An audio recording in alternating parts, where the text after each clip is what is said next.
That's the biggest problem I have Yeah. with Deus Ex Machina. If it didn't matter that the characters went on this journey, that it literally could have they could have stayed at home. Someone else could have done it. They could have failed. Nothing changes no matter what they would have done. If that's your ending of your story, in my opinion, you suck.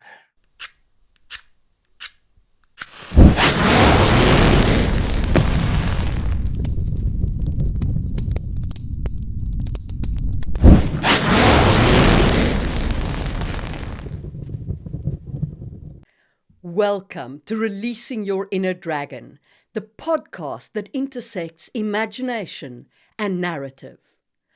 I'm Marie Mullaney, your guide in the world of fantasy creation. Join us as we explore the magic of narrative. And I'm Maxwell Alexander Drake, and we're here to guide you through the craft of storytelling, bringing you insights and techniques from the vast and varied world of creative writing, and unlock the secrets of the writer's craft. So, we're still talking about plot devices. Now, for you, what does the term Chekhov's gun mean?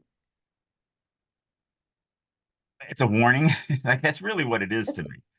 It's a, hey, don't be stupid. So Chekhov's gun, for those that aren't familiar with the term, basically Chekhov said, he was a writer, and he said, if you're going to describe a loaded gun in a scene, you can't just describe a loaded gun. You have to then use that gun at some point. It has to come in. Otherwise, the reader will constantly be going, there was a loaded gun on the table. Why was I told that there was a loaded gun on the table? What's going to happen with the loaded gun on the table? And it's never going to get answered for them. So, I mean, it really is just a warning. It's a don't drop plot devices in that are heavy, that are big, they're noticeable to the reader, and then never capitalize on it, never use that plot device, never come back to it. You know, um, when Penny was at the grocery store, she realized both her parents were unfaithful to each other for the entire 40 years of their marriage. And then the entire story is about buying cookies and whatever. And I don't mean from subtext version. It literally just has nothing to do with her parents. And you're like, but but the infidelity, the parents, that what's going on? And you just never, like, the parents are not in the story. They're nothing has, like, you just don't do that. That is cruel and mean, and it will actually just make people angry, and they just won't read you anymore. Yeah. So that's really what it is to me. Less of a plot device. I know it was on our plot device list, but that's one of the few that are on here that I'm just like, I don't really see this. I mean, what about you? I mean, how do you feel about Chekhov's gun? So I'm in a couple of minds. So on the one hand, sometimes what looks to the reader like a Chekhov's gun might just be a element of world building. You know what I mean? Like, More than you know. I actually have a perfect example of that, but go ahead. yeah. So you can end up in a situation where, like, let's take the poster of Rita Hayworth in the Shawshank Redemption. Right? It could have been anything that was covering that thing. It was specifically Rita Hayworth that was covering it. And there were people who called that a Chekhov's gun because they were like, but it was Rita Hayworth. They should have done something with that element of the story. But it was just a piece of world building. She was a popular film star. Right. That's it.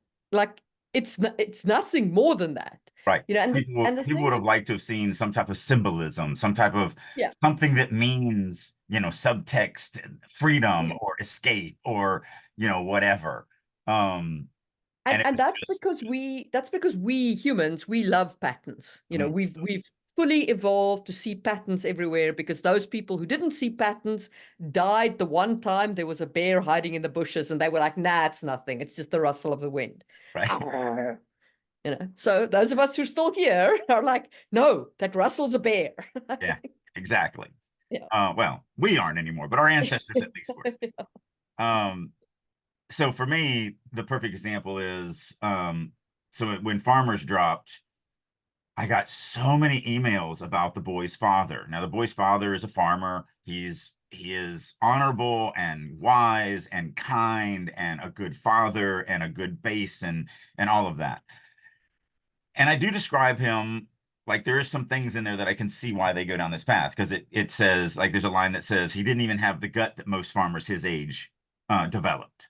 So, you know, that he was just a little bit more in shape than some of the others. So I got so many emails of, oh, I see what you're doing with the boy's father. He was secretly a warrior from the past war, and he's going to be, you know, a general in disguise and hiding and all this. I got just dozens and dozens of emails about this tertiary character, basically. And I'm like, no, no, no. I just wanted to show you where these boys came from. Like I wanted to show you the role model that they had so that when they get out into this crazy fantasy world with all this death and, you know, betrayal and darkness and evil, that you understand why they make decisions the way they do because of the base that they grew up on. And that's Yes. it. He's a farmer. He's never been a warrior. He's always just been a farmer. He will only Yeah. be a farmer through the entire thing. He's not gonna show up as some magical general with, you know, massive because they, you know, and I get that they also get that from Wheel of Time. So Rand's father, you know, we find out he was secretly a warrior and he was on the battlefield and found Rand, you know, or did he find him or did he? Yeah, I don't think he's his real father. So I think he just found Rand after the Shield Maiden had birthed him, and I think she died or whatever. So Yes. he took him home because he didn't have any children. But um but yeah, so he turns out to be this integral kind of figure, kind of almost a leader type as things roll on. And it's like, Mhm. nope, nope, not doing that. That's not the whole point of the Tannen character is he is just the role model so that you understand who raised these two heroes that you're about to follow through the story. Yeah. So, and some people might go, well, that's a Chekhov's gun. It's not because of the fact that it does exactly what I want it to do. You might think it should do other things, but you're kind of bringing that Mm. in your own, you know, kind of preconceived notions. You're bringing baggage in with you. And yeah, and that's kind of what I'm driving at is there are you should not be afraid to world build something that is just world building. Like what did that Rita Hayworth poster actually accomplished? It set a timeline. Mhm. If you know when Rita Hayworth was a popular movie star, you know more or less what decade we're in. Yep. And then the transition of Rita Hayworth into, I think the next one was Marilyn Monroe, and then into somebody else in the 60s, and so on and so forth. It was a You time can clock. you can see the progression of time. It was a And time clock in a world that yeah, doesn't track time. yes, You know, you're in prison yes, decades. There's yeah, no you don't own a calendar. You don't mark off Monday yeah, and Tuesday and Wednesday and Thursday because you're locked in a cell yeah, Monday, Tuesday and Wednesday and Thursday. So yeah, it exactly. was that's the plot device that it was. Yeah, It was a time clock for the yeah. audience. And I don't think that you should be afraid to use that just because it might be called a Chekhov's gun. Yeah. So And I think on the other hand, like let's say, for example, that you go to enormous lengths to describe a statue that somebody creates, you know, that one of the characters creates. Or you go to enormous lengths to not describe it, which really irritates me, by the way. Don't hide things from me that the character absolutely knows. Anyway, so that statue or that thing that they create is not just a piece of world building. And if you make it just a piece of world building, that's going to always bug me. right. And Now that's actually what I that was going being to say yeah. with just to reiterate kind of what you said. Sure, you can do things just for world building's sake, but Mhm. if you bring focus to it, it has to accomplish something. So the poster in Shawshank Redemption, it might not accomplish what you think it should have accomplished, but it Mm. does accomplish for you exactly what it was meant to do. It's a Yeah. timepiece. Canon in, Farmers and Mercenaries is not going to accomplish what some of these people are, thinking that it's going to be this secret warrior general, whatever. But it does still accomplish what I wanted it to accomplish for them, which is you get to see the type of man who raised these two boys. And Yes. so it still does it. So you're right. So if you describe a statue in detail, and then that's it, and you're just doing it because you just think you're really good at describing statues, that's going to do nothing. It's why most of my fans realize, because I very rarely describe pieces of art. Mm. Man, you had this at the beginning when I wrote the first chapter for Yeah. Laron. I was just like, and lavish works of art and vases line the wall. And you're like, now I'm going to put a little more detail in them. I'm like, it's fine. I just don't, except Yeah. for when I do. And so if I have a character stand in front of a painting and look at that painting, then there's something important about it for the story. Like it But to matters. me, the description of the art does achieve something. It tells you something about the culture. Right. Right. And if it Exactly. doesn't tell you something about the culture or the characters, then, don't put it in there. Like, I'll give you an example.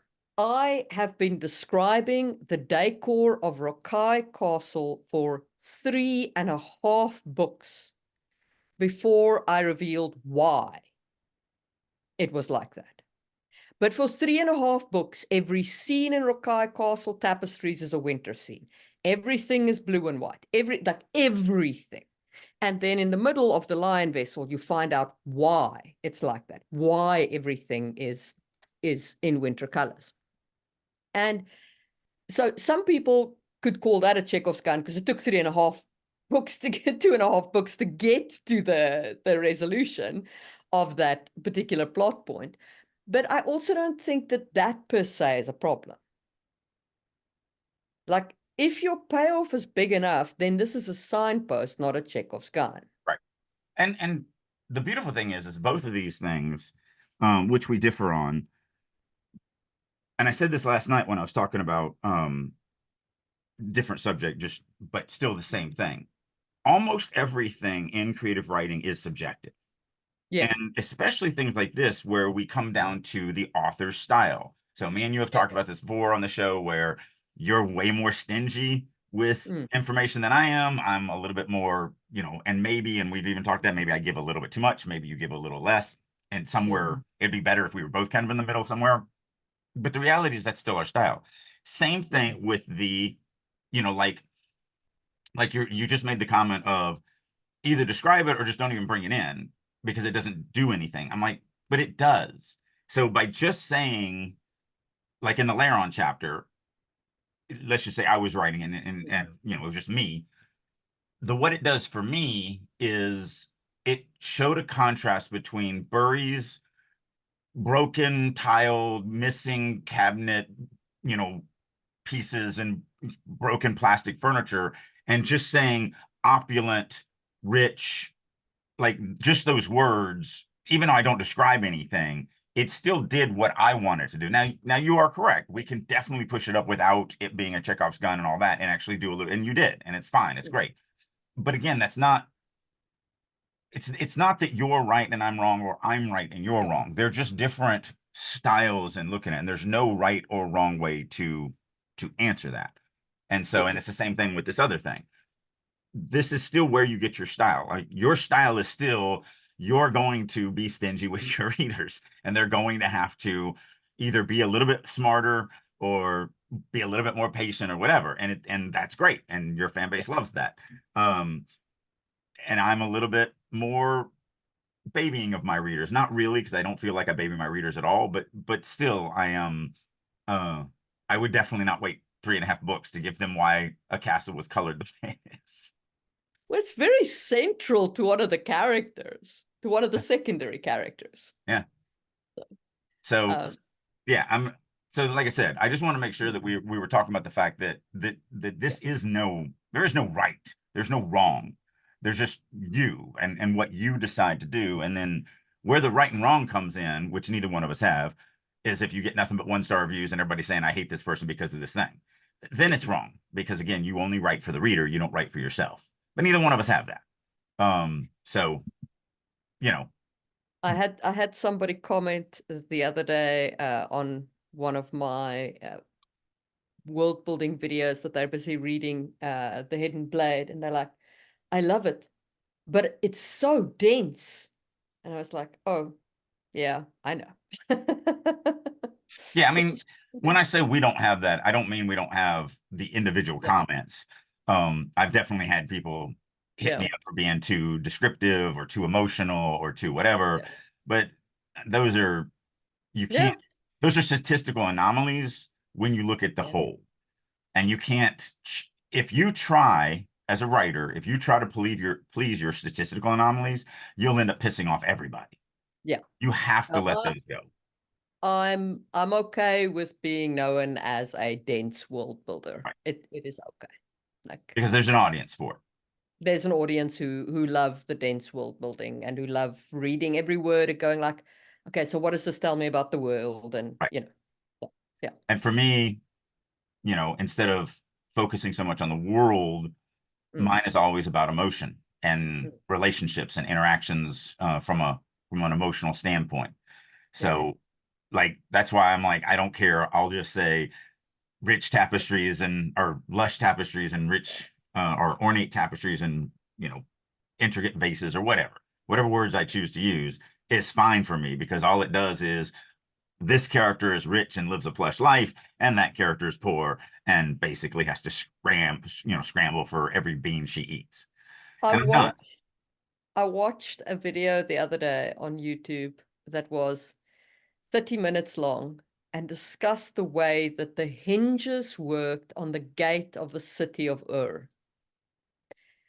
And I was fascinated because they went into like the cultural elements of it and how these hinges like could, making of the hinges and that kind of like that's the kind of thing that fascinates me, and therefore things like And that make it into my world building. And then I'm like, and there's a hinge, and the readers are like, why? yeah, Why? and I Why? actually fell asleep just listening to you talk about the video. So Anyway, so that's Chekhov's gun. And I feel like that's a very natural flow into foreshadowing because that is essentially what we've also talked about here. yeah, we're because Chekhov's gun will be foreshadowing incorrectly, or you Yes, foreshadow because you don't, something that you never capitalize on. yeah, you don't pay it off. Right. Whereas foreshadowing properly is a signpost to something that's going to happen that it shouldn't give the reader, you shouldn't give the reader so much that they go, I can see the twist coming. That obviously is too much information. Now you've spoiled the story for them. What you want to do is you want to dribble enough information to them that when they read the coming thing, they go, aha, that makes sense. And they can see it looking back, but not necessarily looking forward. To me, what foreshadowing means is igniting the anxiety in the reader.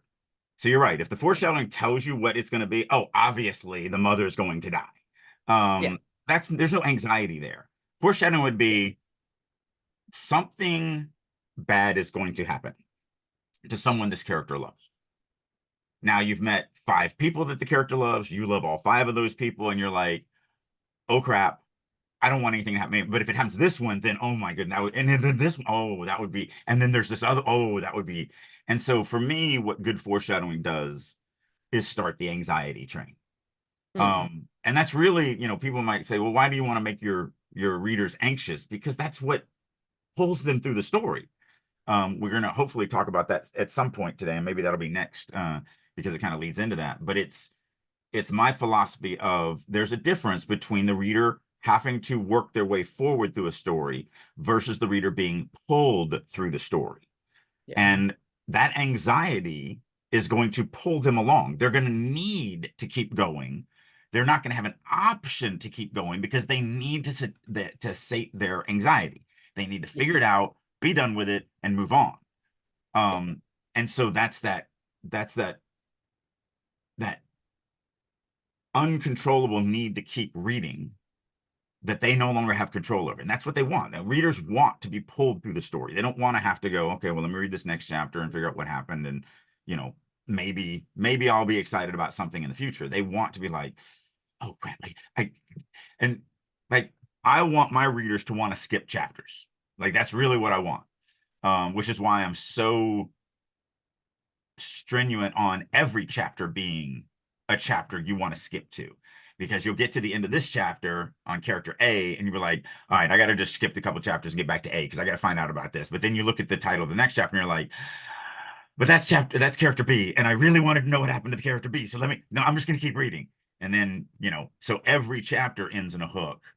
And so therefore you never want, it's sort of like, we talk about it all the time, the I need more money for medical bills volumes of The Wheel of Time, 8, Yeah. 9, and 10. They're one story, Well, and yeah. especially the parent story. And so many people are like, yeah, I didn't actually even read.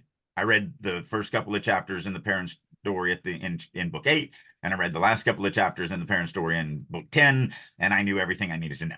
Like literally, that's it. You really can. And I don't want to write like that. I don't want to write massive swaths of information that people want to just not read. Mm. Yeah. So yeah, I mean, foreshadowing, Chekhov's gun, and then I guess red herrings is also part of that set, Mm-hmm. because a red herring can absolutely feel like a Chekhov's gun if you don't do it right. Mm-hmm. 100%. So the purpose of a red herring, and red herrings are more common, I think, in mysteries than anywhere else. Mm-hmm. The purpose of a red herring is to kind of mislead the character, mislead the reader perhaps a little bit about like who done it. And like I don't want to denigrate it, but it does feel like it kind of is, the purpose of it is to spin out the word count a little. Like It could be. I can definitely see that, and I can definitely see it used for that. I use a lot of red herrings. I don't write any murder mysteries ever. mm, Um, but I'm using red herrings, and unfortunately, if I say any of this stuff about my own writing, it's going to be spoilers. Um, but I like for characters to believe that they're doing something, and that's it. It's all the proof is there that the reader needs, and they're like, yeah, the character's doing this because of this, absolutely. And then they get down to the end, and they're like, everything I thought was wrong. Like none of this is the way it is. And so but that to me is more of a stronger red herring. see, that to me isn't a red herring. That to me is an attribute of the unreliable narrator. You are correct. I mean, as in Yeah. addition to that. Yeah. So to me, like the unreliable narrator, which we can talk about now as well, it's also on our list of plot devices, is fantastic. Okay. Because the character believes it, the reader believes it, and both are surprised when it's not true. But what they have done is still important. It's Right. still like the whole journey and up to there. And then you're like mind blown in the revelation. Yes. That's fantastic. And As and I yeah, agree that it is a part of that, but I do think there's a distinction, or at least to me, there's a distinction. So let me throw my 2 cents on yeah, unreliable narrators. I only write in limited POVs. I either write in third person limited or I write in first person. yeah. Those are limited POVs, meaning the narrating character is limited to whatever they know. They don't know facts, they know what they know. So they can lie to the reader, but they're not really lying to the reader because they believe it. Mm, And so the reader never accuses them of a misdeed because they're like, oh, you were snowed just like me. So it puts you on the same side as the character, the reader on the same side as the character, as opposed to like what you said earlier, where you're yeah, like, don't hide something from me that the character knows. That yeah, is bad. I don't yeah, think there's any good way to do that. Um, so yes, unreliable narrators, in my opinion, at least how I tell stories, are paramount. Like I can only tell a story with an unreliable narrator because I'm going to make the reader believe what the character believes so that when they both find out about it, like I'm going to make you think that Dylan is the best boyfriend Drake has ever had and they're perfect together and everything like that. And he dotes, Dylan dotes on Drake and it only has eyes for Drake. And then when both of us walk in the room and Dylan is boffing Steve, we're both going to have our hearts broken. Because Drake totally believed in all this, and therefore you totally believed all this because, you were a part of that life. And I don't think, and they'll never feel like Drake lied to them. They will feel that Dylan lied to them. Yes. And so that's what we want. We want that, we want to control the reader's concern and anger and everything else. 100%. I fully agree on that. The thing Red, is, but red herrings to me are more precise. So unreliable narrators on everything. Everything is really just how the character perceives it. so I think what we have here is a definition difference. Yeah. Because in according to my definition, a red herring is a logical fallacy that is meant to distract. And in writing, it's a piece of information that misleads the reader about an important truth so that they expect one outcome and not another. It's a false clue. And yeah, and I think that's probably the reason why I define it a little bit more ambiguously, because you're defining it correctly on the murder mystery definition of what a red herring is. Yes. It's to cast blame on this person as being the murderer when actually it's this person. Yes. 100%, you're 100%. That's why I said I'm not arguing with you, because you're 100% Yeah. right. I don't write murder mysteries. So when I incorporate the term red herring in my, epic fantasy, I use it a little bit different. But I still, I say this all the time. It's not whether you are right or wrong. It's whether you thought about it. It's when Yeah. you don't think about stuff and just willy-nilly just write that you usually get things wrong.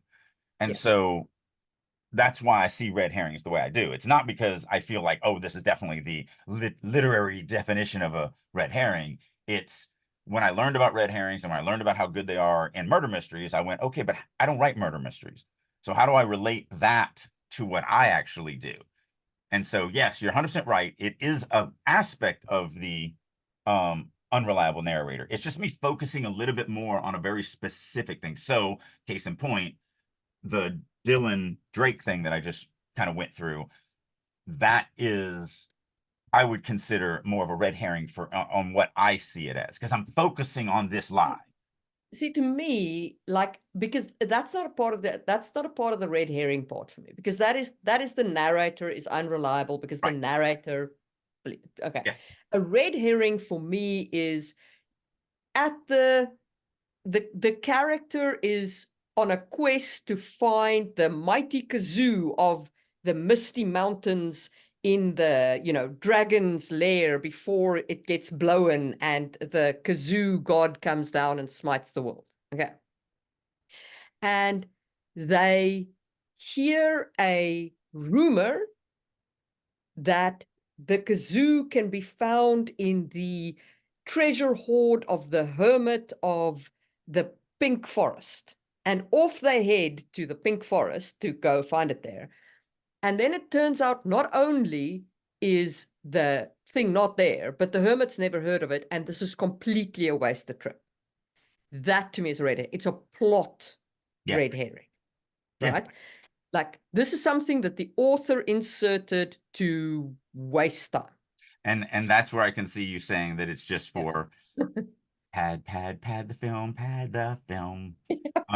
Let's pad that runtime out to a 3-hour film, We've got a baby. script that's 38 minutes long, but we need to make a 90-minute movie. So let's do some walking, Yeah. aka Tolkien. Let's take a children's book and split it into 3 movies. Yes. Yes. So yeah, I agree with that. Again, I'm definitely not arguing with you. I'm just explaining the way Yeah. I see it and how I kind of use it. Yeah. It's just me focusing a little bit more on really convincing the reader that they believe the lie. Because I don't write murder mysteries, so I'm not trying to cast Yeah. blame. Like, I write a lot of good versus evil stuff. So like, I'm not gonna I mean, you the can do ultimate it. evil, You like the can do dark one in the Wheel of Time. We're not gonna go, well, it's not actually the dark one. What it actually is the yellow one. The yellow one's actually causing all the no. There's the dark one and the light one, and like that's it. Like, I mean, you can do that. You can do that kind of switch, but then you need to do a lot of foreshadowing about it. right. Like that foreshadowing needs to come for a while. Right. You know, there needs to be doubt in the reader's mind that the heroes are actually on the right side of life. Right. And And then you can do that kind of trick. that's why But I don't want to go into my actual example from my writing in case, yeah, anybody wants to enjoy it themselves, but there is a big yeah, thing that they think something is going to turn out, and it's everyone believes it. Like, yes, we're going to do yeah. this and this is what's going to happen. And then it turns out to be worse than you could ever possibly imagine. So, But the red herring aspect of it in epic fantasy would be, to send the characters off on a separate quest and to send them chasing something. And the problem with doing that and then having no payoff for the reader at the end of that red herring is that the reader feels like they've been cheated. Because in a film, it's bad enough yep, to sit through it. But in a book, maybe I've read, I don't know, 20,000 words now of chasing this red herring. It goes nowhere. I'm like, yeah, what did I read this for? Why did I go to the pink forest and meet this freaking hermit? that has nothing to do with anything. That has nothing to do with anything. Yeah, This better have one hell of a payoff. yeah, Or maybe I don't even continue reading. Maybe I just go, no payoff can be good enough, and I put the book down. yeah. So it kind of happened last night in the writer's room during my critique group. There was this one girl who read, and I'm going through this one paragraph, and I'm like, see, look, this right here is a huge missed opportunity. You could have, expand upon this. You could really have put in the emotions. This is important, and this could have had a really great effect on the reader. And she said, oh, wait. So what you're saying is how I expand my word count is to, instead of shorthanding some of these things, just write them. And I'm like, no, 100% no, that is not what I'm saying. What I'm saying is that everything you write, you should look at through the lens of what would be the best way to make the reader be impacted by this. If it's better to impact the reader by shorthanding it, then do that. If it is better to impact the reader by turning that 2 paragraphs into 3 pages, then do that. But it's not to extend word count. It's to impact the reader, period. I say it all the time. The only thing that's real in our relationship, with my relationship with my fans, the only thing that's real is not my book and not my characters and not my worlds. The reader. The reader's the only thing. So what I'm actually doing is writing words to impact the reader. Every word, every character, every scene, every situation, every red herring or plot device that I use, they're all through the lens of, will this dramatically impact the reader the way I want it to impact them? And so when I'm looking at a scene like the one she read, I'm like, this, because there's a moment with the character and their mother, and it was just kind of like oh, this morning this happened. And it's like, but that is actually a pivotal growth moment for the relationship between this character and their mother. And if you allow the readers to live this moment instead of just, glossing over that this is what happened and this is how it ended, this is something that could really connect the reader to the character and care about the mother and care about all this situation. And because that did matter for the story. Yeah. So yes, if you're writing red herrings because you just need another 5 scenes, then you're doing it wrong. If you're writing those scenes because it is going to have the most, meeting that hermit in the pink forest is going to be the best dramatic impact on the reader for this situation, moment, whatever we're trying to do, then yes, you need to go meet the hermit in the pink forest. But it's the reader. That's the key. That's always the focus. That's always the answer. That's always the solution. That's always the concern. That is always the be all end all, the alpha, the omega. How does it affect the reader? I don't care that you like I don't care that Tolkien liked Tom Bombadil. It didn't do anything. Like, it's just some acid trip. Like, it doesn't move anybody. It doesn't change anything. It doesn't impact the readers in any way, except for the fact that, I guess, in hindsight, it has caused 100 years of people arguing over it. Because some people are like, and other people are like, it's worthless. I have met Jackson did great by humans. cutting it out. I have met humans, and I know we say everything is subjective, but these people are subjectively wrong. I have met humans who say, they think that the poetry of the Tom Bombadil songs are fantastic. And I'm like, no. But you can't hear music in your head when you read them. I don't even if I could, even if the music came off the page, the poetry is still crap. Subjectively, of course. Tolkien, a poet, was not. No. So yeah, I mean, and If that's you just want it. great poetry, read Keats. Keats is amazing poetry. But that's just it. It really comes down to that. And that's why when you said that of red herrings, it made me go, you know what, you're right. And I don't, and it's because people aren't going, they're going, well, I just want to do this. I think it's cool, or I need more word count or whatever. And they're not going, is this the best way to impact the reader in the way I want to impact them? And that's, if you focus everything on that, that's when, I mean, I do believe that's one of the reasons I have such a high hook rate. I mean, 94% hook rate is insane. That I don't know of any other author that has that high of a hook rate. If I can get somebody to read me, more than likely than not, they'll read me forever. However, it's because everywhere I write is meant to impact them. Now it's subjective, so it's me guessing at the best way to impact them. There is no right answer to that. There's no wrong answer to that. Some are going to be right for some people, and others are going to be wrong. You know, it's going to be wrong for other people. But at least I'm constantly focusing on every word, every sentence, every paragraph, every scene, every character, every situation. I'm constantly, how is this going to impact the reader? How is this going to impact the reader? How is this going to impact the reader? How is this going to impact the reader? I never go, oh, look how cool this is. Look at how fun this is for my character. And oh, look at this thing for my character, or this thing for, I don't care about any of that. It's always the reader. That's all I care about. So Yeah. So I mean, I guess those are all of the things that we could talk about that group together form the plot devices of foreshadowing, of getting the reader to believe a story and then getting it twisted on them with the unreliable narrator, the red herrings, which these things need payoff. Red herrings and Chekhov's guns need payoff. If you don't pay them off, you're going to annoy your reader. well, if you pay it off, And it's then, not a Chekhov's gun anymore. But yeah, that's why I said yes, it's I more of a understand, warning. but Yeah, yeah, but you know, it can feel like a Chekhov's gun to the reader for a while, right. but not forever. And then, I mean, I like you, I'm a firm believer in the unreliable narrator, in the limited POV. So That is I'm not, fiction to me. That is yeah, speculative fiction to me, is an unreliable narrator. yeah, Um, when you have, and that's why, and I do this all the time when I'm out with a group of my peeps. So like when I'm at Comic-Con and I'm teaching in front of 600 yeah. people, if this topic comes up, I will always do the test of, by show of hands, how many people in this room, and they're all fantasy fans, how many people in this room have started reading Lord of the Rings but never finished? Every time, half the audience raises their hand. I don't want to write a book where half the readers don't read it. Now, I would like to write a book that sold as many copies as Lord of the Rings.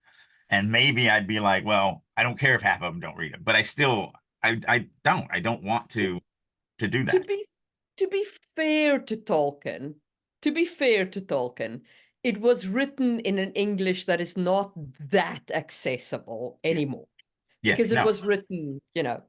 100 years ago, that the language has, there are words that he uses that you definitely need a dictionary for. Yeah. Yeah. My son showed me a meme yesterday, and I won't quote it exactly, but basically it's literally straight out of a movie from like the 40s or 50s or whatever. Um, and it was something like, oh, I like John. We've spent many a queer night together.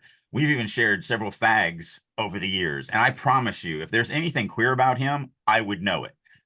It's like, I love, I love language. Boy, how the language has shifted. Yeah. So, I mean, and that literally is the dialogue of that scene. Like, there's no joking about it. That's what was written, because it meant something completely different. So, if you read a book from like the 19th century, it's like towards the back end, right? You'll often come across the words of they made up a very gay party as they, went riding in the forest, and it's like, Well, that's an interesting choice of words. So I told you before we started, I acquired 6 cases of books from the 1700s to the early 1900s. Yeah. Um, one of them is titled something like The N-Word of Something or something like that. Like that's the title of the story. It's like different Okay. times, different Yeah. times. Yeah. So because that's my son was like, because he reads a lot. He reads a lot of really old stuff. He reads, and I was like, have you read any of this? Because it's a set of this one author Yeah. from like the late 1800s. It's all of his stories. And he's like, I don't recognize any of these. And I promise you, if I had read this title, I would remember it. So yeah, Yeah. Yeah. language drift is real. You know, Yep. language changes over time, meanings I mean, change. my mom, I was telling you when we were talking about it, my mom had, because she was a literature professor, she had a copy of Bede's Death Song, which is one of the few surviving texts out of English's, the very, very far past, before the conquest of Hastings in 1066 and the French introduction into the language. And like Chaucer, you can still kind of read. Okay, if you read Chaucer today, it's difficult because you have the Y's and so on is really hard, but you can still kind of read it. The Bede's Death Song, you absolutely can't read. It's written in what amounts to German, you know. And Can you say languages do Gaelic? that. No, German. German. It's Anglo-Saxon. Okay, yeah, Gaelic is something else. Gaelic is what the Celts spoke right. even further back. I was just trying to remember what you had said about it. Yeah, Yeah, yeah, yeah. It's yeah, things yeah, change. There is 2 things I do want to talk about before this episode ends, and they do yes, kind of go together. yes. Um, and they're on opposite ends. So, Okay. and we have talked about both of them, but I want to focus on them. So one is and I don't know if it has a plot device name. I call it the 12 hours earlier. And then the other would be the other side of it, which is Deus Ex Machina. Okay. So one's So a the 12 crappy way to hours, start a story, the other's a crappy way to end a story. the 12 hours earlier, I believe is called borrowing tension from the future. Mm, that I makes sense. think that's I Yeah, I think that's what. actually would call it ruining tension in the future, but Yes. borrowing works too. That's another word for ruining. So I believe it's called borrowing tension from the future, or flash forward. I've also heard it called a flash forward. Mm-hmm. So, and this is very typical in certain kinds of mystery movies and so on, where they show you the situation now, and then they go 12 hours earlier to show you the journey here. And like you, I I just can't. There was a show that I actually really wanted to watch. It had Chris Pratt in it. He has like a list. He's an ex-military guy. He's gonna, work through this list. It looked like the kind of show that I'd enjoy. I can't remember what it's called right now, but I clicked on it was on Amazon or something. Anyway, but I clicked on the thing and I watched the first episode. And the first episode started with a funeral. It started with Chris Pratt at a funeral. And then it says 2 weeks earlier. And it shows me then in that episode all the events leading up to his team dying. But I've already seen the funeral. And I was just like, I don't understand why you would do this. Why don't you just start at the point 2 weeks earlier, where I don't yet know that everybody on this team is going to die? Yeah. Why would you show me that everyone's going to die and then show me how they die? Why would I care? If there are any people that are writing TV shows or movies, you don't see it as often in books. What you just see is normally flashbacks, and we beat that to death. Where if you have a flashback in your first chapter or two, you started in the wrong spot. But you do see it horribly in TV and movies. If there's anybody out here who is writing in those mediums, please listen to this one thing if you listen to nothing else. It doesn't work ever. It never works. It has never worked. It never will work. Even like something simple like John Wick. It starts off with, the SUV kind of rolling forward and hitting the wall, and then he slumps out, and he's got the bullet wounds, and he leans up against the little ramp, the little construction ramp thingy, and he pulls out a phone and he looks at his wife and his dog. Like, that's it. That's all they do. But that's where he ends up, which means he survives everything. Not that you would assume that he would die, but still, you haven't borrowed any tension. You have let it out. You have ruined it. When you stab the hero or shoot the hero in the face and then go 12 hours earlier, we know where we're going. The story that I always tell is the story of um, Agents of S.H.I.E.L.D. I was super excited when that TV show came out. Super excited. And I think it's the second episode that I got to that I abandoned it and still have never watched it. And it's a scene where, and it's either the second or third episode, but you've already met the Agent Jet. We've already been on it. We already have learned about it and all that. It's a cool, awesome thing. And this, either the second or third episode starts with all the cast locked in the cell of the jet. And there's bad guys there. And so obviously the jet's been taken over. We see this. And one of them goes, or I'm sorry, it starts, I apologize, I started in the wrong spot. It starts with you looking at the jet in the sky, and it's flying along, and the side blows out of it, and people fly out of it. Like, that's where it starts. And then it goes 12 hours earlier, and we go through there, and we go through the whole thing. And at the very end, right before the final act, everyone's locked in the cell in the back. And the bad guys are there, and they've taken over the plane, and so we've already got this. And the first thing the guy, the writers pissed me off, because one of the characters goes, well, I know how to get us out of this, but you're not going to like it. Now, if they had stopped there, I would have been furious, but I would have kept watching, because I'm like, yeah, I do know how it ends because I've already seen it. You already showed me. So whatever you do is going to blow the side out of the plane. You've already ruined it. Yep. But the reason why I rage quit was then on screen, the character leans over to the other character and whispers into his ear, like he's hiding something from me. I've already seen your plan. Like, you're really wasting my time whispering something so that I can't hear it when I've already seen it. Like, I was so furious over that. Again, egregious if they had just done, you're not going to like it, and then cut away, go to commercial, come back, blow the plane up. But to then waste my time for 20 seconds watching him whisper a plan that I already know enough. Like, I'm still angry about it. Like, that was 10 years ago, and I'm still furious about it.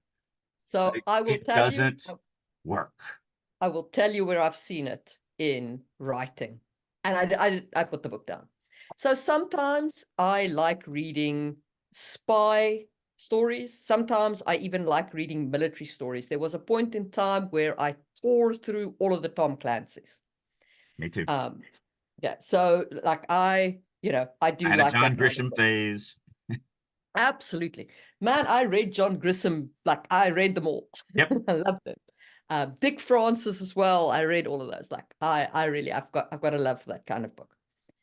And so I picked up a new, and they're quick reads, right? So I picked up a new spy book. I won't say who the author is because it's a self-published author. And the prologue is like the protagonist of the story is bleeding and he's been shot and he's thinking of this woman that's apparently betrayed him, whatever. And then the first chapter, like it's this whole thing of like him, crawling around the desert. And then the first chapter is like 2 weeks earlier. And I'm like, you are kidding me, right? I'm done. Like, I was like, that is the worst use of a prologue that I have ever seen in my entire life. I cannot actually believe you did this. Yeah, it doesn't work. Don't do it. I will give you 2 instances where it actually worked. There are 2. One is stupid. It's Breaking Bad. So they would do, but what they did was so esoteric. Like in one of the seasons, the thing is you're looking at a clean swimming pool. It's this, gorgeous California pool, and it's set in New Mexico, but whatever, sunshine pool.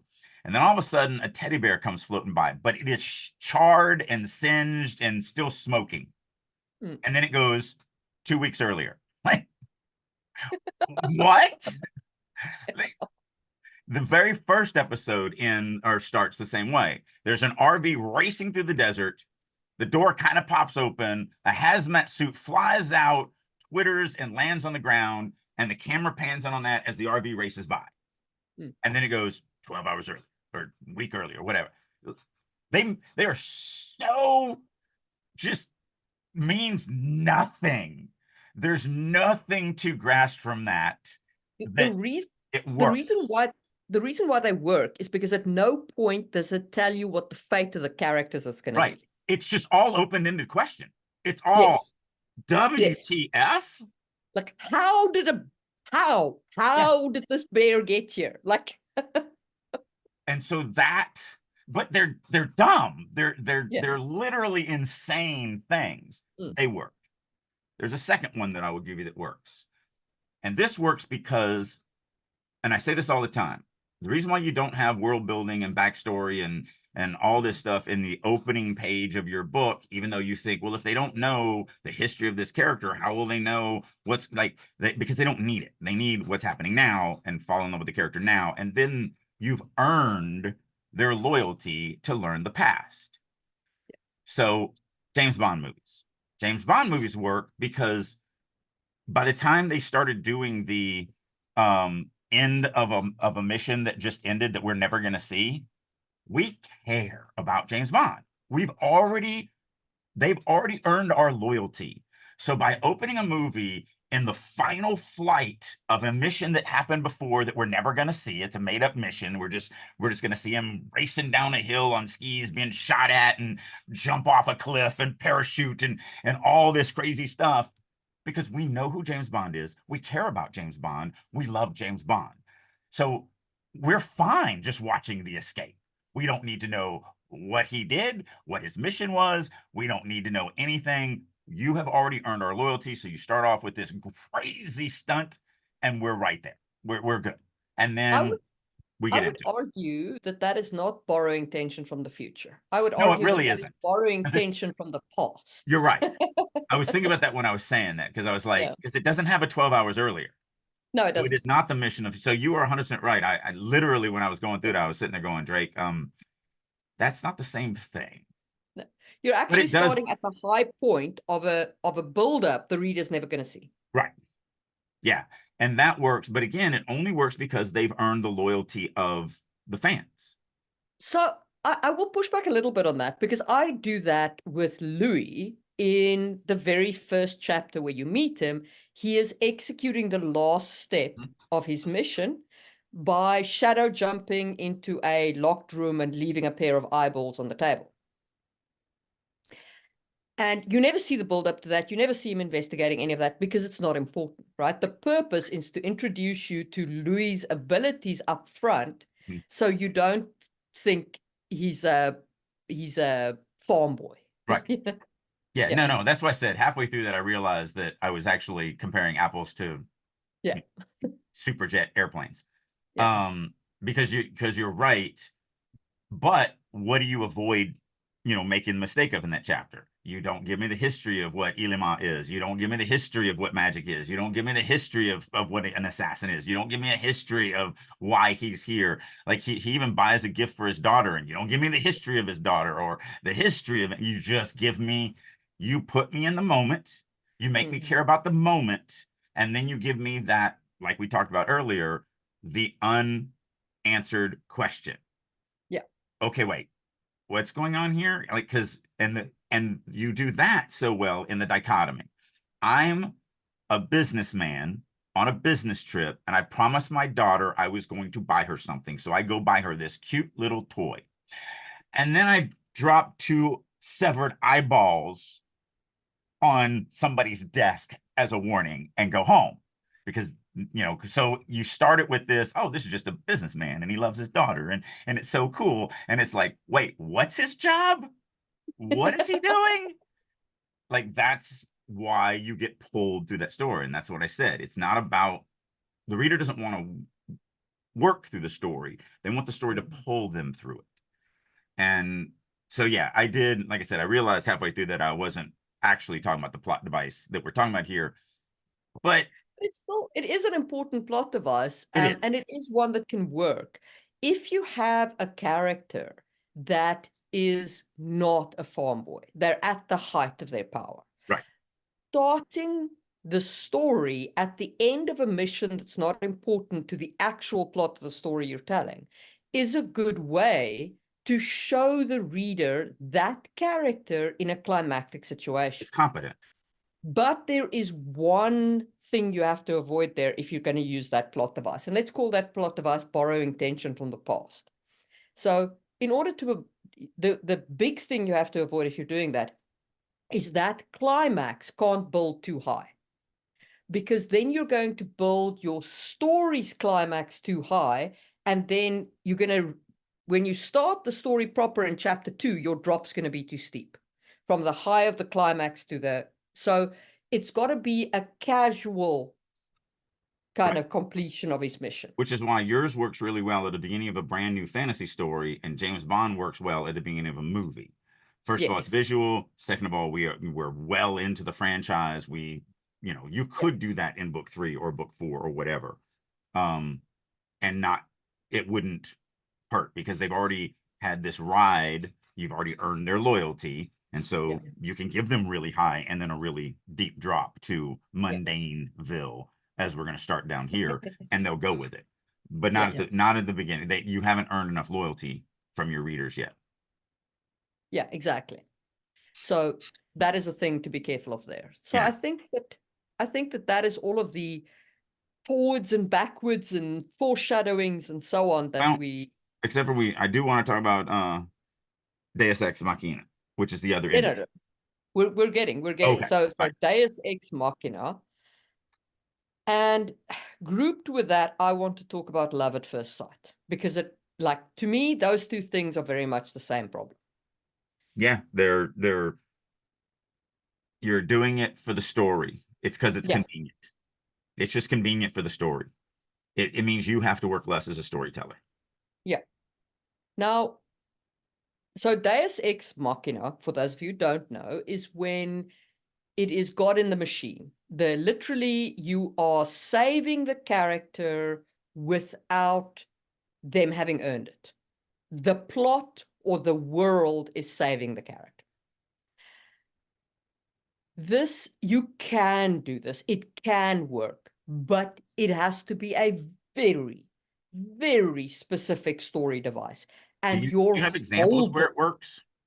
Do you have examples where it works? Because I feel the same way about this as I feel about borrowing tension from the future. So I've read a couple of books where they were lucky characters. And then their luck is basically the plot device. But that doesn't feel like... And then the luck runs out. Right. Right. But then does something else save them? No. No. Then they have to grow and learn and sort them. Right. So I don't see that. So Spell for Chameleon. Yeah. That way. Where, for those who don't know, there's a magical world called Xanth. The character of the first book is in danger. If you don't have magic, you're kicked out. You have to leave. You're exiled. And he doesn't have and it's by like 18 or whatever. And so he doesn't have magic, so he goes to see the wizard to find out why he doesn't have magic, what is his magic if he has it, and so on and so forth. So along the way, all these fantastical things happen, these narrow escapes and this, all of this stuff. And what he finds out is he does have magic. His magic is he's not affected by magic, which is a form of magic. And so you could say that, but I don't see that as a Deus Ex Machina. It's still him doing this stuff. Yes, but it is like it seems like Deus Ex Machina, right? Well, let me give you that's the thing. Like you can use it as that kind of a trope where it looks like something, as long as you then pay that off with like actually the god of luck was sitting on his shoulder, or actually, you understand what I'm saying? Like you need to, So like again, Jinx. you can't just introduce the device like Chekhov's gun and then just to go, oh no, the character's just always lucky. Yeah.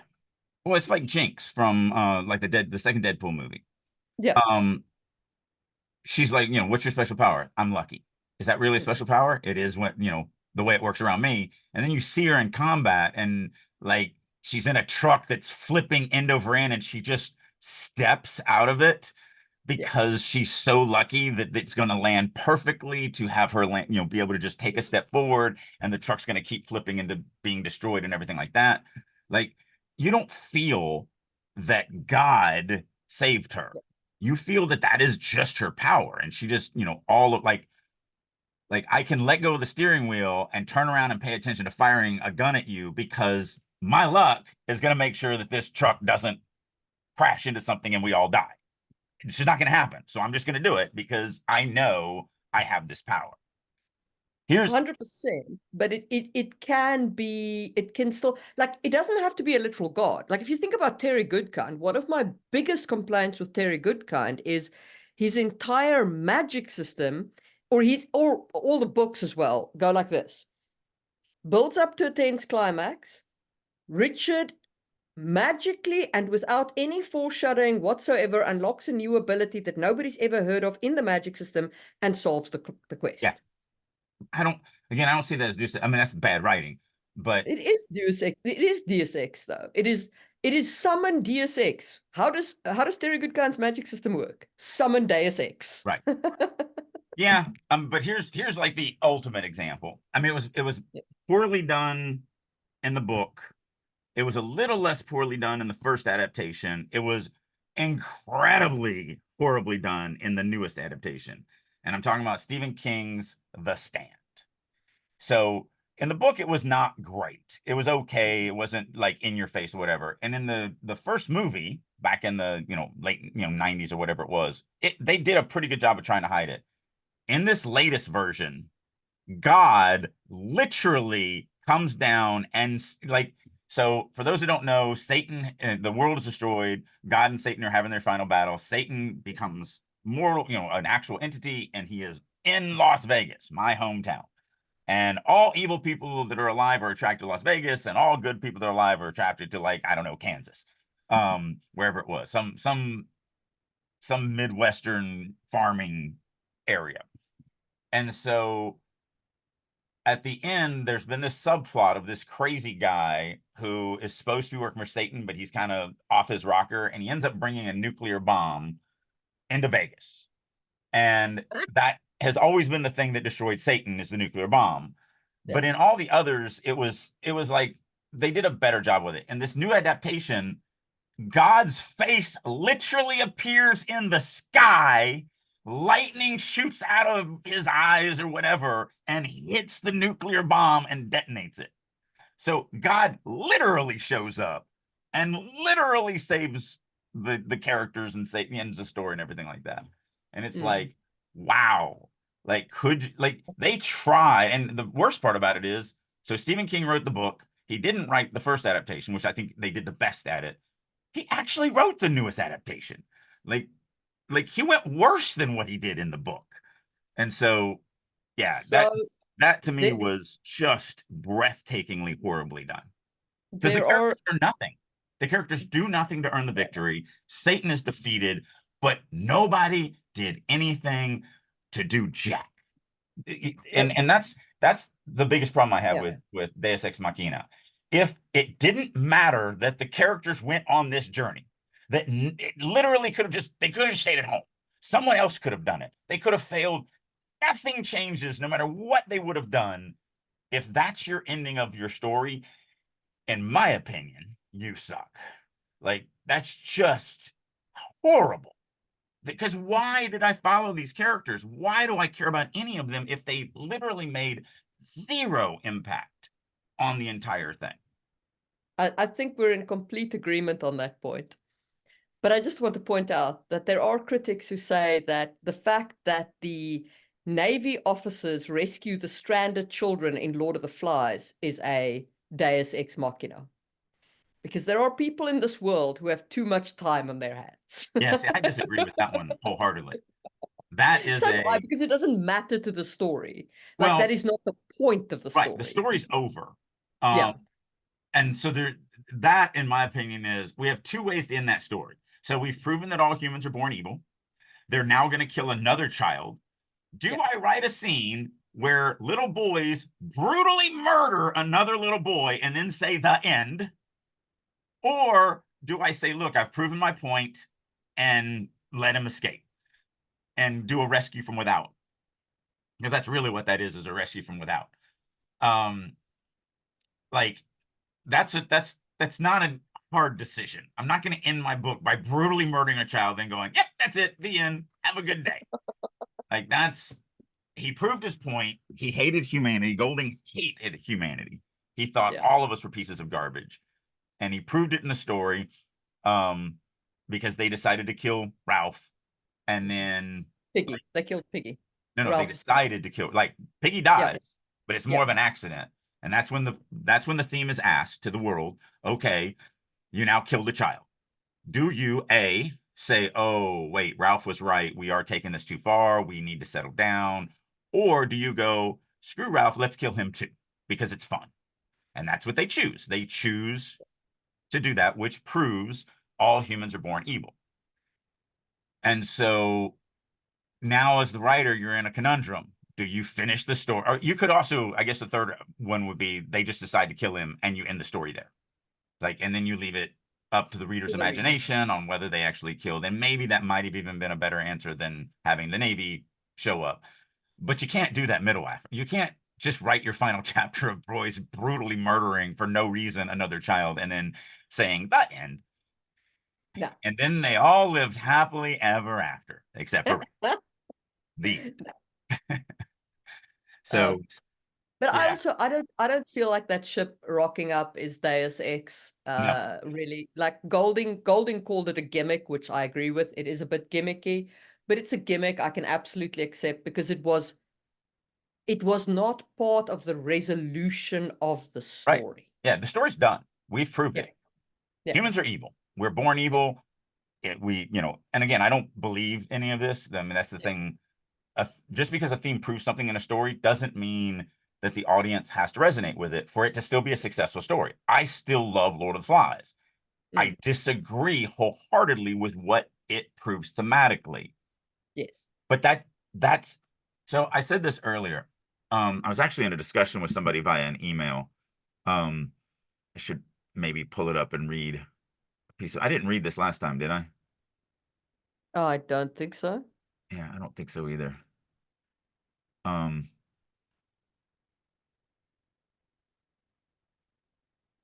Asura. so I said I was talking about kind of what the problems with some of the stories Oh, are. you read this to me. I don't like. I read it to you, right? I Yeah, didn't read it to the audience. yeah. So the one pertinent thing that I wrote, I'll just read that. Um, So I said, every author has always threaded their political beliefs into their work, from George Orwell's 1984, showing how a march toward a utopian society leads to oppression and tyranny, to Marge Piercy's Woman on the Edge of Time, showing that while utopian visions may seem idealistic, they are not entirely unattainable. Even in my genre of fantasy, you have books that push the author's beliefs, such as C.S. Lewis's Chronicles of Narnia, which pushes the message of Christianity. But that is the magic of stories, or at least it is when it is done correctly. Whether the reader agrees or disagrees with the proven thematical element, the book can still resonate with them. Case in point, Lord of the Flies by Golding. It proves that all humans are born evil. Now, I personally do not subscribe to this conclusion, and yet the book still resonated with me. Why? Because for the simple fact that it is a story first and an agenda second. The story doesn't scream at the reader, all humans are born evil, and if you disagree, it's because you're a bigoted racist. No. Instead, it forces the reader to come to their own conclusion based on the events they live through as they traverse the story. Sure, in the world of the story, it proves that all humans are born evil. but it doesn't try and force the reader to agree that this is the reality that they live in. It allows them to make that decision for themselves. And this is the heart of why storytelling is failing us today. Today, writers start with an agenda and then try to create a story from that agenda. They scream at their audience, this is the way things really work. And if you don't agree, it's because you're a bad person. No one is entertained by such heavy-handedness, nor are they moved to change their belief. A good story is meant to challenge the reader with a situation and then force them to make their own decision of the truth of it. When done well, this can indeed change the reader's mentality. Case in point, Uncle Tom's Cavern by Harriet Beecher Stowe, or however you say her last name. It changed many a heart and mind over the facts of slavery. But again, it did so by challenging the reader and forcing them to think about things in a different light. It didn't scream at them, you're a terrible person if you agree with slavery. And that is, in my opinion, the thing that writers are missing more than anything else today. They are saying that this is true, and if you don't believe it, you're wrong, as opposed to going, hey, I'm going to prove something in this story. That as we always do at this point, I'm going to push back on you and say that that is true of a lot of IPs. It's true of a lot of writers. It's not true of all of them. We have very definitively had great books and TV shows and movies come out that have not approached storytelling in this fashion. Just what do give you me mean? a sec. Yeah.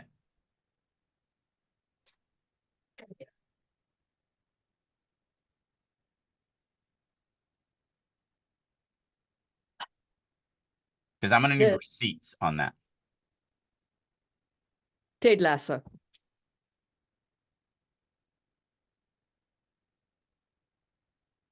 I need receipts. I don't see it. You need receipts on Ted Lasso not having an agenda first approach? But that's not what I said. That is what you said. No. You said all writers do this these days. And I said, I'm going I to didn't push say back all on writers you. do this. I said it's what writers are getting wrong these days. Yeah. And I'm saying that there are writers who are not Yeah, doing it that's not this way. pushing back on me. Telling me that there's still Yeah. a few good writers out there is not pushing And back on what I I would, said. yeah, I'm not done. I would like to point out that there were writers back in the 80s who were as heavy-handed with And their not proving my message. point wrong. Bad writers from the 80s versus bad writers from today is not proving me wrong that Yeah, they're but bad writers. you're saying it's today. It's all today. No. Today's writers. You're bringing your own baggage in this, and the fact that you hate how negative I am. That's you. That's on you. I'm not saying any of that. I'm saying the reason why stories fail, whether it was in the 80s or in the 2023s or in the 1750s, is stories are not about you screaming at the audience, this is the way you must believe. That's what I'm saying. And you're not pushing back on that. No. So that's why when you were like, wait a minute, what do you mean you're pushing back on this? Because I'm now very interested in how you could possibly push back on this. You're pushing them back on just my negative, this that I hate new writers. And Yeah. I will give you that every single time. That's perfectly fine. Because you're right. I am a jaded old man, and these kids today, they get on my lawn and they just don't write stories well, and I'm tired of it. Back in my day, we knew how to tell stories. Yeah, I get it. I'm definitely the crotchety old man. Yeah. And I do tend to be more generalized. You're right. There are absolutely good writers today. Yeah. But there are more bad ones because the industries are losing money hand over fist. I mean, Disney lost $2 billion last year, not because they wrote really good movies and no one went. Disney's movies lost $2 billion. Right. That's what Disney, the company, made right. billions. Yes. The movies that Disney put out lost Yeah. $2 billion. And it's not because people were what's the word they use? Superhero fatigued. Like, I would still be watching superhero movies if they were worth a crap. They're not. And so I'm not going to give you my money. If you can't write a good superhero movie, I'm not watching it. See, here again, I've got to tell you, like, we bitch about, and I mean, I've done my share of bitching about superhero movies. But honestly, do you remember the early Superman movies, the Superman movies of the 80s? Yeah. Oh man, I tried to watch one of them the other day. They are bad. They Yep. are so DC horrifyingly has bad. always been bad. And then I took a look at an early Hulk movie. They just could not get the Hulk right. They did 3 origin stories for that character and they all sucked. All of those movies sucked. I'm not a fan of the original Spider-Man movies. Yeah. And a lot So of people really do love those. there were a couple of MCU, like the first phase of the MCU, and really honestly, like I didn't enjoy like the build up to the second phase nearly as much. I didn't enjoy the second phase much. The part of the MCU that I really enjoyed was the build up to the first Avengers movie. I agree. That was great. The second one started to lose it a little for me, especially the second climax movie, Avengers 2. I didn't fully buy the story there. I had some, it felt a bit Deus Ex to me, to be honest with you, in places. Yeah, it also felt stupid. Yeah. And then Yeah, the third one, the third one was okay, but the climax, I mean, the climax was big and it was spectacular and it did all these things, but it wasn't, it was just a big, spectacular blow up movie, yeah, you yeah. know? So the last end game or whatever it was, the final when Thanos is defeated, I Yeah. am definitely against the crowd because I think that movie was horrible. I think it was Yeah. horrible from start to finish, and that was a lot of what I hate about what they're doing now was starting to creep into there, but that's actually not the reason why I hated that That's movie. not that's not what, but there's like the fact that there's female characters or whatever, and there is not the problem with that movie. The problem with that movie is it's just a blow-uppy movie. Actually, They had such great opportunities there because with the eradication of half the people, right? If they'd actually stuck with that, I mean, my biggest problem, one of my big problems actually with a lot of IP is you go through this whole journey of like them fighting against the system and so on and so forth. And then you reach the end and the system doesn't change. What changes is the people at the top. So what you're basically saying with that is that the system is fine as long as you have good people running it, which I mean, theoretically, but I don't want to live in a kingdom, even if the king is a freaking perfect dude. yeah. So my You know, problems with it was twofold, and it all hinged on Thanos. yeah, Um, First of all, he is the most brilliant tactician that has ever graced the universe. He can mm, hear half of a conversation and then know where you're going to be 6 months from now and stop you. And yet, his plan is worthless. He's going to kill half the universe, and that's if he truly believed, and this is just this stupid plot device that they're using just in this dumb way that we have to kill off half of all the population or we're all going to die. I don't cotton to that. However, in my lifetime, 50 years, we went from 3 billion people on this planet to 8 billion people on this planet. So, what Thanos did in his brilliance to save the universe from overpopulation is he bought 50 years. 50 yeah. years after that, the universe is the exact same size as it was when he snapped. Like, See, are you kidding me? You are so I smart, actually, you don't realize that literally all you did was just push it down the road 50 years? I think that they did a real disservice by not having Thanos in the original comic book line, if I remember correctly, and I mean, it's been a while, but in the original comic book line, he was in love with death or something like that, and he was giving her half the souls of the universe as a As a gift. flower, Yeah, as a as flower. a And I love you this much. that would have been fantastic. Well, okay, so no, because they had already decided not to bring the incarnations into the MCU. So I you can't understand. have death, you can't Yeah. have her personified and all that. Okay, great, fine. Mm. But killing off half the world to save everybody from overpopulation, but it being a stupid, stupid plan because it buys you 50 years. And the most brilliant tactician would have to think about that. That's a dumb motivation. What they should have done is a very simple motivation shift is go, well, I don't want to bring death into it. So I don't want to kill off half the world as a present to the woman I love, but I do want to be remembered as the most ruthless warrior of all time. So I'm going to kill off half the universe. No one's breaking that record.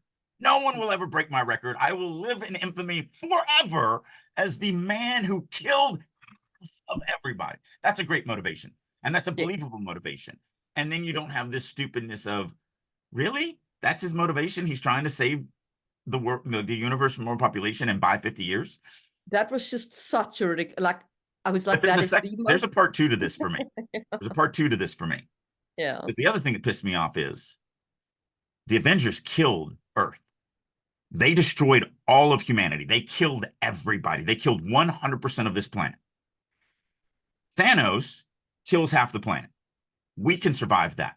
We can go from 8 billion to 4 billion, and it would be exactly like what they did. We'd have a bunch of extra cars. We'd have a bunch of empty houses. We'd have a bunch of whatever. We can absolutely spend 5 years paring down the distribution chain for medicine and medical and food and everything like that.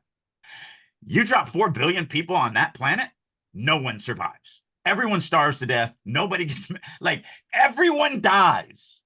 yeah. If you bring 4 billion people onto a planet that absolutely no longer has the infrastructure to support anyone over 4 billion, everyone dies. Yeah. So that's the other thing that pissed me off is the Avengers are the villains. They And kill humanity. they pretty much restored everything to just the previous status quo, like no change required. And then when we hit that Falcon and Winter Soldier with the flag smashers, you know what? Those flag smashers had a point. And it was a point that went completely unaddressed because they did not have the courage to make actual fundamental changes. They didn't Right. have the courage to tell a story of change. Yeah, I agree. So And that again, made that me was the angry. beginning of the end, and everything has gone downhill since then. And they've lost the plot on how to write stories. The Um, Falcon and the Winter Soldier was where I stopped. I I when I saw that, I was like, okay, but this is you clearly set this up to be an interesting storyline, and then you backed away from it because you are afraid of rocking the boat. mhm. Yeah, storytelling has always been about forcing society to look at stuff they don't want to look at. And right Yeah, now, we live in a world where people, the small minority of voices who don't want to look at certain things, literally crush your life when you try and force them to look at those things. And storytellers are cowards. And I admit it, I'm a coward too. I don't want to rock the boat either because I don't want to have the world come down on me and crush me. Um, so I mean, we're writers. We live in a little world where we write stories about stuff. We're not out there. It's not, I mean, when I was in my 20s, late teens, early 20s, I'm a Marine. I'm out there willing to do whatever in combat. I'm now 50 and I've been a writer for 20 years or more. And yeah, I'm fine. I'm way too old to be fighting anyway. any type of battle. We are getting way off base. So And I think, technically, but not really, because all of the stuff that we talked about are still plot devices.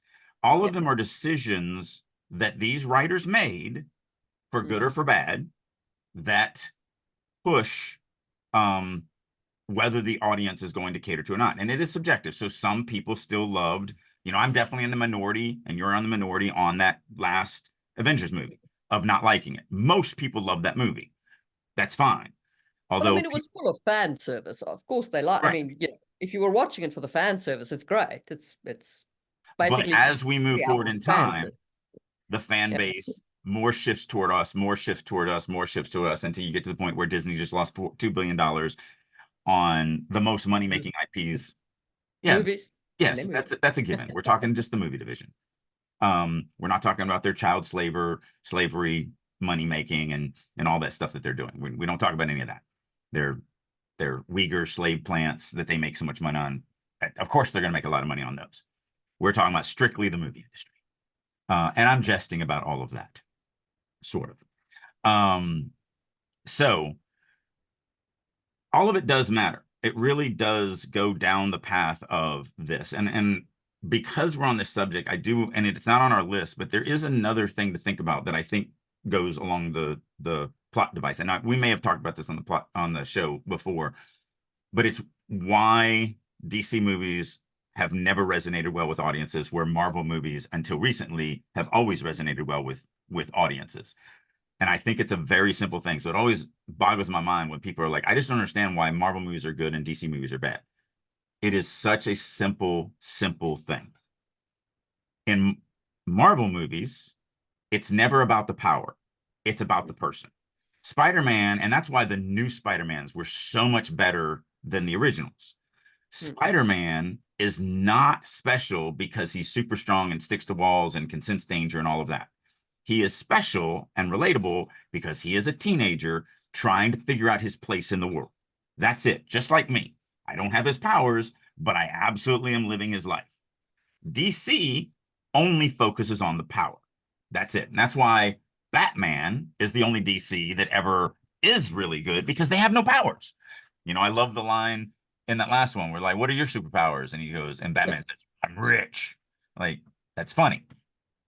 Wonder Woman, The first one. the first one was an exception to that. That was good. It was Again, two-thirds. It was two-thirds of an exception.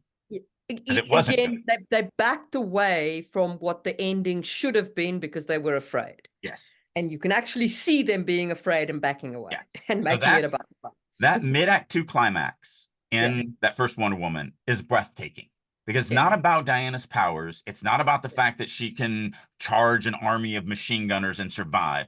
It's about her humanity. She is going to be damned if she's going to sit around and not do something to save innocent women and children.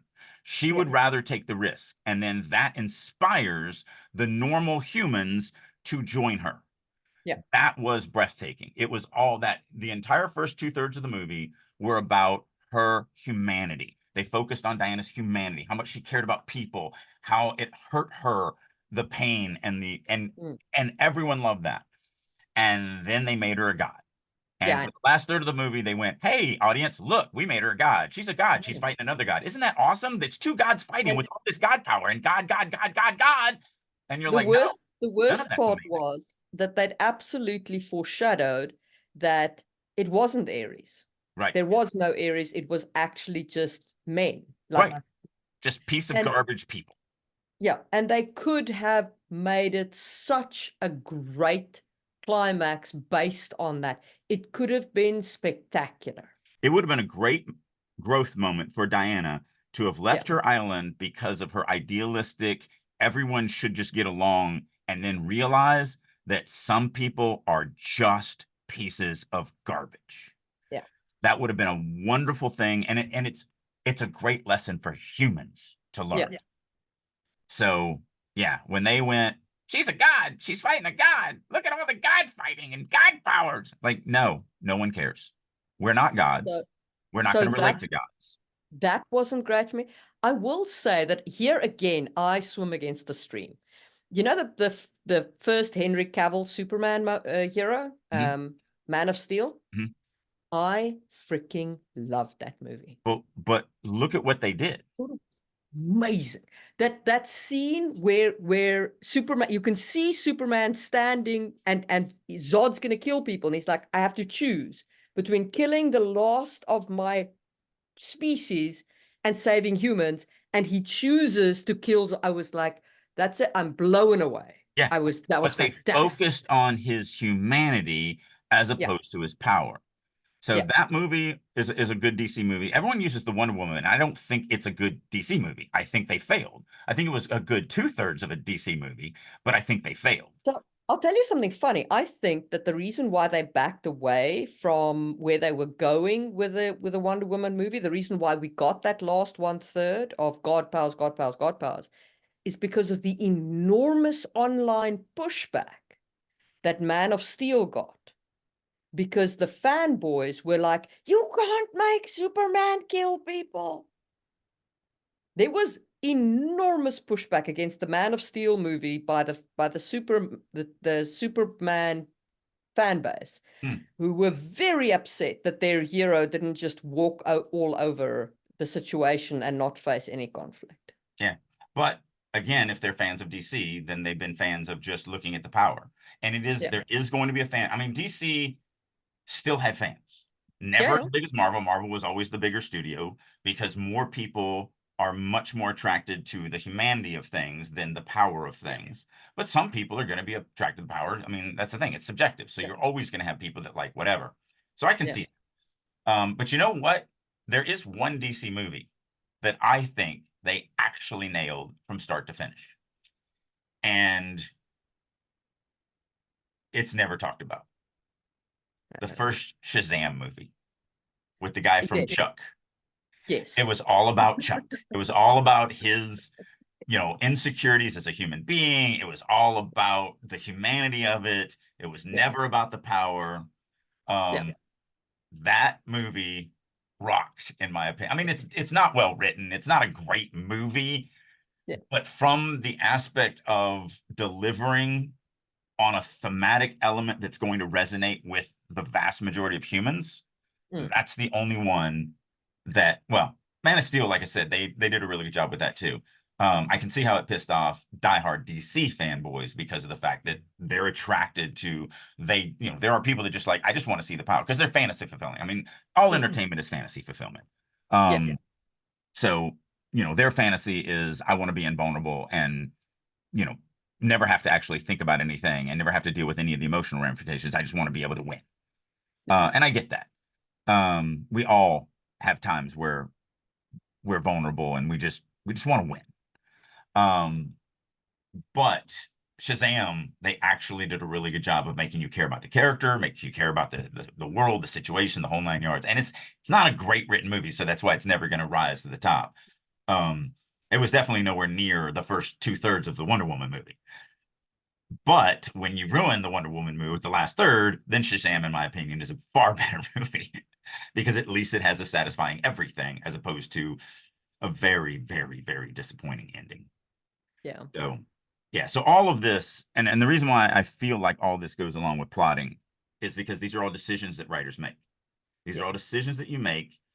And again, I said it earlier in this. I feel like if you run everything through the lens of what is going to be the most impactful on the audience, if you do that, then you don't turn Wonder Woman into a god. I want to say one more thing. Um, before you do that, before you run everything through the lens of the audience, define who your audience Oh is. yeah, 100%. Define and Great, great addition. give your ideal reader a name and determine what their personality is and measure your story against that reader. Because here's the thing, we've just spoken about like the pushback that Man of Steel received, though I thought it was a brilliant movie. There are people who think that Wonder Woman was a brilliant movie despite the ending. Lots of people think Yeah. that, right? And they are the audience that this was aimed at. Barbie is a great example as well. Okay, so Barbie made $1 billion, more than $1 billion. It was the Yep. biggest grossing film. It is the only reason Warner Brothers is not underwater. Yep. Because they had also the biggest flop. So they had the both ends of the spectrum because they put out The Flash, Mm-hmm. which was indescribably bad. So, Yeah. yeah. Both on and So off the screen. Like it didn't even just end with the fact that it was a bad movie. It also was made by horrible people. yeah, it was indescribably bad, made by just the worst. Yeah. Like, okay. So Barbie really saved Warner Brothers like six lives. And it made $1 billion because it knew who its audience was. It wasn't afraid of telling the story for that audience and saying, you know what, I know as a movie, I'm going to piss off a whole other set of the world. But that's fine because I am aiming at my audience and my audience are going to love this story. You cannot And be everything to everybody. yes, I've seen pieces of it. I will never watch the Barbie movie. and Yeah. that's fine. The funny thing is, my wife only watched it with the sound off. She watched it with subtitles. Okay. It was the only way she could feel like she could stomach it. So she watched it audio off, subtitle only, and she watched it on the plane ride back from Christmas vacation. Otherwise she wouldn't even done that much of it. But she was like, it had some funny jokes. But again, she's not their target market. Just Yeah. because she's female does not mean she's the target market of that movie. So I personally think that Barbie's message is that no matter which gender you put over the other, you always end up in a bad situation. Yeah. You've got to aim for equality. So I actually think that was Barbie's message. But regardless, the point is that Barbie was not aimed at men. Right. It was absolutely not aimed at men. And they made peace with that, and they shot the lights out with their target audience. Yeah. That's Because why they were Twilight was a brave. success. Yeah. You know what your target market is. You Yes. aim for that target market, and that's what you do. And you don't care Yeah. that you're going to upset people. So like Man of Steel, I think what they because it made more money than the other DC movies of that. And so that should have been, if I was in charge of DC at that point, that's when I would have pivoted. I would have gone, okay, yes, we're going to lose our old fans or some of them because they're not going to be happy that we're going to actually start looking at human themes instead of just looking at god powers. So I'm going to pivot and I'm going to get a bigger audience, even at the expense of losing some of mine. That's what I would have done because I am much more money motivated. To me, it's and it's not money, it's reaching more people. When you reach more people, you make more money. But to me, I want a bigger audience because that means I'm impacting more people as opposed to, no one writes for everybody. And so the people that don't like me, I don't care. I don't care if you don't like me. You are no longer even a concern of mine. I'm not going to cater. And I said it earlier. If you try to cater to your outliers, you will actually lose everybody. And that's kind of the point. It's like you have to define your reader and you've got to aim for them. If you try and be everything to everyone, see, I actually You'll be no think one that, to no one to yeah, everyone. I actually think that a lot of the problems with what you call agenda first movies is that they are trying to be inoffensive to everyone and end up just being either completely bland or offensive to everyone. Right. Yeah. No, 100%. It's not even that they're agenda first, it's that they're aimed at no one. Except for, and yes, you're right. There are definitely those movies out there that are just failing. But I'll go back to what I read. The ones that really offend me are the ones that instead of posing a situation to me, and yeah, you're going to prove something. The story has to end, so you have to prove one way or the other. But instead of just proving me your point and then going, but you lived it, man. Like you decide where you feel like you are on the spectrum. That is, and again, that's exactly what Lord of the Flies does. It does not make you have to agree that all humans are born evil in any way, shape, or form. Even though Golding 100% believed it. He said it. Like he hated humanity. And you get it from, if you read his history, you understand why he hates mankind. However, even in his story, he did not force binding. So that's the thing that I think is the most egregious is when they go, my opinion is reality. And if you don't agree with it, you're just a bad person. And like 100%. I'm not saying there aren't those heavy-handed yeah. but there's always And heavy-handed right. movies And you're out also there. right. There Yeah. are ones that are just trying to be so vanilla that they're tasteless. Yeah. They just have no, like, There's no why did I substance watch to this? them.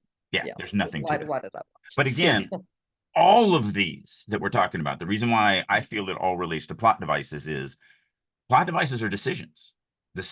that the reader makes for their story. The And author. I'm sorry, yeah, the author makes for their story. The reader does also make the decision. They make the decision whether to give you money or not. but but the Yeah. author, these plot devices are there because you need to decide what you're doing in your story. And this is the message that me and Marie say in every one of these podcasts, or at least the theme of every one of these messages. Just make it. If you're going to be a story creator, the most important thing to do is make a decision. It's when you don't make decisions, when you just Drift. accidentally puke words on paper. That's when you make the big mistakes because you're not thinking about it. It is 100% fine to build in gender roles, gender inequality, race, whatever you feel your story requires. You can build all of those thematic elements in, but you choose to build them in. Don't not make a decision. Right. Yeah. Yeah. I mean, on the one hand, a lot of the modern way of thinking should love Genesis of Oblivion Saga because I have every race. But I mean, I wrote it originally back in the early 2000s, and I had every race back then. I didn't add it because now it's the chic thing to do. Mm. They're not going to like it because I also have a lot of racial tension and racial hatred, and because I'm playing with those thematic elements, and I'm trying to show the audience that these are stupid and like it's just, but it's also reality. Yeah. We as humans hate anyone who's different than us. People with beards hate people without beards, and whatever. I mean, it's just we are stupid and petty, and how little like DC But people again, hate Marvel people. Like, we like we so are dumb. we are the product of 5 billion years of evolution. And the reason why we are the apex predator and the only surviving human species on the planet is because we cooperate well in our tribes. Yes. And we demonize what is not our tribes because that is how you survive. And And modern man should be able to get over that. absolutely, I fully agree with you. But that 100%. is like, if you push us in a box, that's what we fall back Oh, to. certainly. Certainly. Yeah. I weeped when Japan got hit with a tsunami and had the nuclear disaster that they had a couple years ago. Not because of the disaster, not because of the loss of life. I literally cried when I watched the news footage of thousands of people standing peacefully in line, waiting their turn to get a bottle of water. Yeah. And the reason why I cried was because I went, that would not happen in America. We would eat each other trying to get to that bottle of water. And that's sad to me. It's very sad that these people went through this tragedy and yet are still human to each other. And I don't feel my countrymen would be the same. And so I cried. I literally cried because of how much I hate the fact that Americans, I don't think, could live up with that to that ideal. So the reason why I have every color of skin color in my fantasy world, and I did it well before any of this stuff was even considered, is because I want to show the stupidity of racism. But that means people have to be racist in my story. So, Absolutely. and they all are. You're in the Asian guys, and he's talking about round eyes, and you know, they're so tall and stinky, they don't smell good to him. So you know, that's just a minor example. They all view each other with disdain when they're different. Yeah. And it's just me playing with the fact that this is stupid. We're a modern society, and we don't need to be that way anymore. Um, so yeah. So anyway, I that's why I think think that, all of this is important, is because it is all a plot device just means a decision. What yeah. decisions are you going to make your story? How are you going to impact your reader? And so all these things we've been talking about over these last 2 episodes, that's what they are. They're decisions. Think about them, make the choice. In our opinion, make the choice on how you're going to impact the reader. And again, exactly as Marie said, make sure you're impacting the reader that is your reader, not all readers, your reader. That is a huge distinction. I actually do have that in my class. I call them circles of influence. And so you have to figure out your circle of influence and then figure out who is in that circle, the fans that are in that circle, and then target them. Screw everybody else. I mean, I have that all the time where like my only 2-star review on Goodreads, it's long. I haven't memorized it, but I have memorized the very opening line. It says, I don't read fantasy, but, and I'm like, that's as far as I need to read on your review. I don't care that you gave me a 2-star review because I don't write for you.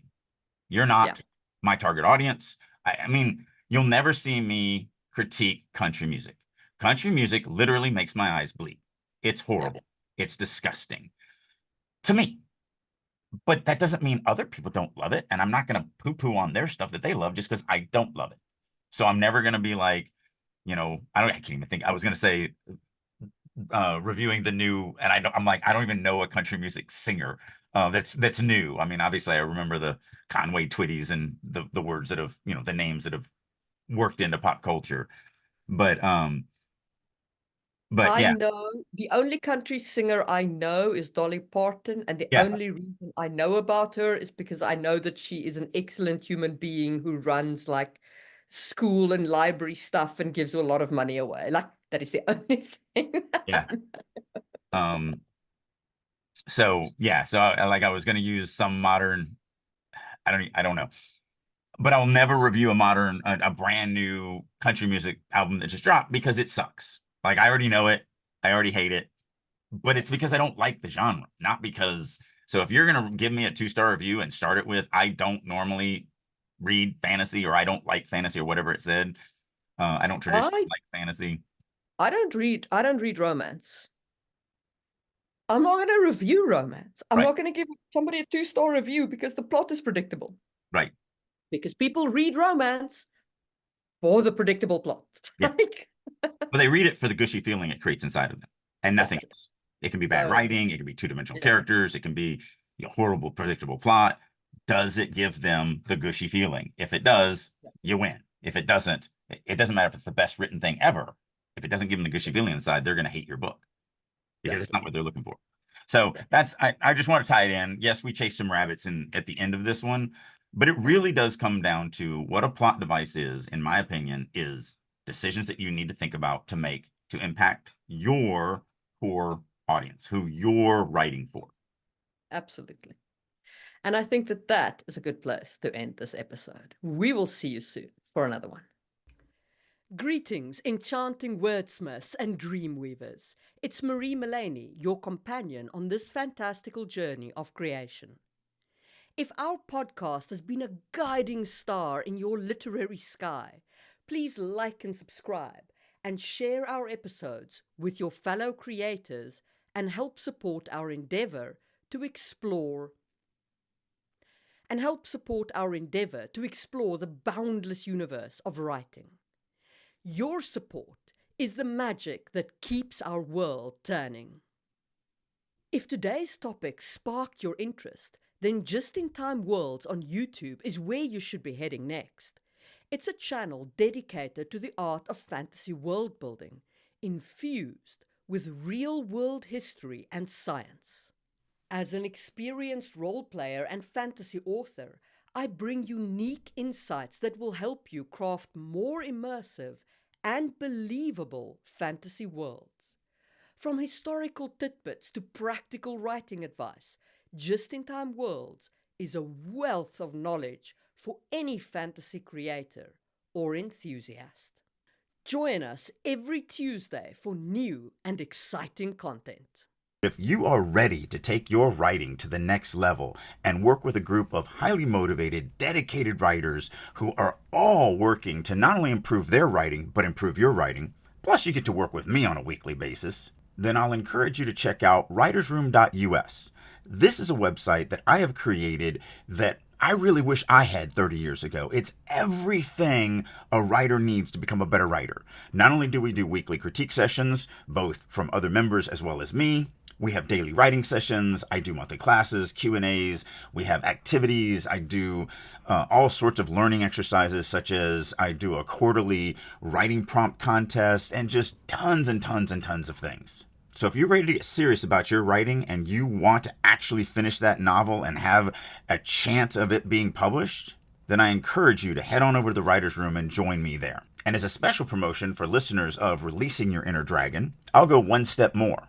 If you would like to get 50% off for 3 months, reach out to me. There's a million ways you can do that. You can do it through starvingwriterstudio.com, drakeu.com, any of my social medias such as LinkedIn, Instagram, Facebook, X, whatever. Reach out to me, say that you would like to check out the Writer's Room for 50% off, and I will send you a link that will allow you to do just that. So hopefully you're ready to start getting serious about writing, and I'll see you in the Writer's Room.